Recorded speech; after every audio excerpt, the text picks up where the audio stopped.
नमस्कार प्रेक्षको, C news Pune वृत्तदर्शनमध्ये आपले स्वागत. पाहत रहा गेल्या 30 वर्षापासून पुणेकरांच्या विचारांचं सामर्थ्यशाली बातमीपत्र पुणे वृत्तदर्शन. व्यंगचित्रकार शी द फडणीस यांच्या नावाने पुणे विद्यापीठात अध्यासन सुरू केले जाणार आहे. शी द फडणीस यांनी नुकतीच वयाची 100 वर्ष पूर्ण केली असून ते शरीरानं, मनानं, प्रकृतीनं अतिशय ठणठणीत आहे. त्यांचा भव्य दिव्य असा सत्कारही पुण्यामध्ये नुकताच करण्यात आला होता. पुणे विद्यापीठामध्ये त्यांच्या नावाचं अध्यासन सुरू होणं ही त्यांना दिलेली आणि व्यंगचित्राला दिलेली एक मानवंदनाच आहे. ॲडव्होकेट आशिष शेलार यांनी याबाबतची घोषणा नुकतीच पुण्यामध्ये एका कार्यक्रमाच्या दरम्यान केली. त्यांनी शी द फडणीस यांचा घरी जाऊनही सन्मान केला. नमस्कार. आज शी द फडणीसजींच्या घरी निवासस्थानी त्यांना भेटण्याचं सौभाग्य मला मिळालं. ज्येष्ठ व्यंगचित्रकार आणि त्यांची शैली जगात अनोखी आहे असंच मी तरी मानतो. याचं कारण त्यांच्या चित्रामध्ये, व्यंगचित्रांमध्ये रंगसंगती सुद्धा आहे आणि त्यामुळे व्यंगचित्रातल्या पात्रांबरोबर रंगातला बोध या दोन्हीचं मिश्रण हे शी द फडणीस यांच्या व्यंगचित्रातनं दिसतं. नुकतीच त्यांनी वयाची 100 पूर्ण केली. मी त्यांना दीर्घायुष्य लाभो अशा शुभकामना देतो.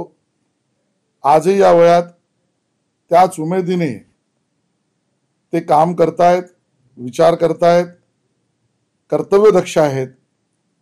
महाराष्ट्राला आणि देशाला मोठी परंपरा ही व्यंगचित्र आणि व्यंगचित्रकारांची आहे. या पार्श्वभूमीमध्ये स्वतःचा ठसा प्रामुख्याने ज्यांनी जगात दाखवला त्यामध्ये शी द फडणीसजी स्वतः यांचं कार्य आहे आणि म्हणून त्यांच्या नावाने आणि या व्यंगचित्र या क्षेत्रामध्ये काम करणाऱ्या सर्व होऊ घातलेल्या विद्यार्थ्यांमध्ये सुद्धा, कलाप्रेमींमध्ये सुद्धा आपण ही कला जोपासली पाहिजे, संवर्धली पाहिजे आणि पुढेही नेली पाहिजे. या भावनेने शी द फडणीस अध्यासन केंद्र सावित्रीबाई फुले पुणे विद्यापीठामध्ये सुरू करावं याबद्दलची आम्ही चर्चा केली. त्यासाठी आमचे राजेश पांडेजी सुद्धा आमच्याबरोबर इथे आहेत. मी स्वतः माननीय मंत्री चंद्रकांत दादा पाटील यांच्याशी संवाद केला, संपर्क केला. त्यांनी तातडीने दूरध्वनीवरूनच त्याला मान्यता दिली.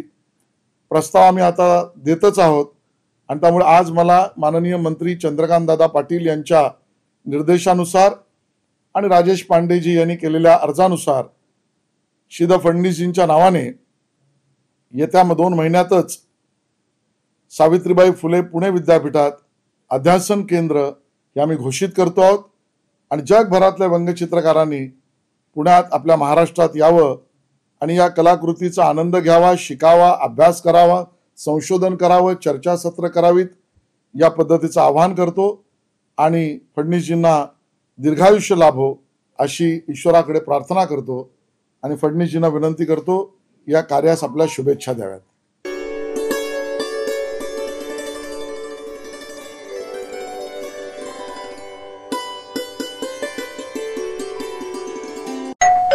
अहो उठा ना, ऑफिसला नाही का जायचं?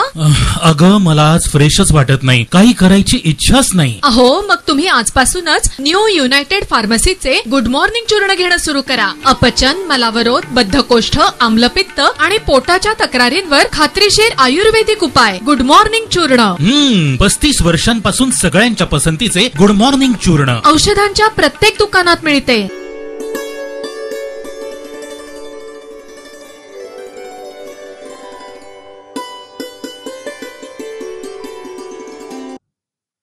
देशामध्ये वोट चोरी म्हणजे मतांची झालेली चोरी याबाबत काँग्रेस पक्षानं आता देशभर रान पेटवलं आहे.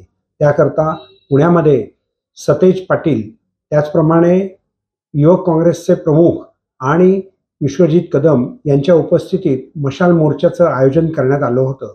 यामध्ये महागाई, देशातल्या अतिशय चुकीच्या घडलेल्या GSTच्या घटना या सर्वांचा निषेध करण्याकरता हा मशाल मोर्चा करण्यात आला होता.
कैसा हो राहुल गांधी कैसा हो देश का पीएम कैसा हो राहुल गांधी कैसा हो देश का पीएम कैसा हो राहुल गांधी कैसा हो अरे चोर मोदी चोर क्या चाहते आजादी हम क्या चाहते आजादी इस बेरोजगारी से आजादी अरे हम क्या चाहते आजादी अरे तुम क्या चाहते आजादी कांग्रेस बोला आजादी पहला कांग्रेस बोली आजादी मांगे आजादी रोजगार मांगे आजादी इस वोट चोरी से आजादी मोदी सरकार चोर है देश का पीएम कैसा हो राहुल गांधी